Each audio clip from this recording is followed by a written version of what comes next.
Okay, hello, we're going to be looking at the categories today. Now, this is my experiments folder where I do experiments using Kalicube Pro on many people, entities, things, and friends, and family, and cartoon characters. Now here it's my stepfather, and as you can see, he's in the category arts and entertainment, music and audio, jazz and blues. Now what Kalicube does, as soon as you enter your entity into the system, it attempts to categorize it using Google's NLP. It does a pretty good job most of the time, but sometimes it can get it wrong. So you need to correct it if it is wrong. Here we've got arts and entertainment, music and audio, jazz and blues. That's pretty detailed. If I looked at Clio Barnard, who's my sister, you know, arts and entertainment, movies, Daddy Koala, hobbies and leisure, not very specific, and Grandma Koala, also not very specific. Who was it I found earlier on who was very specific? Oh, it was Boowa. There you go. People and society, kids and teens, children's interests. So we have attributed a category, but you need to make sure it's correct and ask us to correct it if it isn't correct. So here we have a full list of all the categories that we have. There are 617 as of today. That doesn't seem to be growing very much. It's Google's categorization, because what we do is we ask Google, using its NLP, to categorize the entities for us. And that means we can actually pull in all the different categories that Google uses. So when we communicate with Google through the schema markup that Kalicube provides to you, we're communicating in the categories that Google has identified, Google has understood. So we're really talking Google's language. So the main category, arts and entertainment, as you can see, there are lots of subcategories. Ideally, you would choose the most appropriate subcategory. If you can't find a very appropriate one, choose the top one. It's better to be a little bit vague with arts and entertainment than to try to push your entity into the wrong category or an inappropriate category.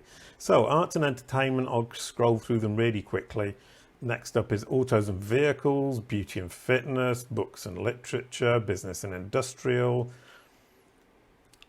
a lot in business and industrial, computers and electronics, finance, food and drink, games, health, quite a lot in health as well, hobbies and leisure, home and garden, internet and telecom, jobs and education, law and government, news, online communities, people and society, pets and animals, real estate, reference, science, sensitive subjects, shopping there's quite a lot, sports, travel. So basically you pick the one that is the most suitable for your entity, whatever Kalicube has suggested. Remember, Kalicube is simply analyzing the brand SERP using Google NLP, and Google's brand SERP is not necessarily representative of the brand at this time. Over time, what we will end up with is your brand SERP will become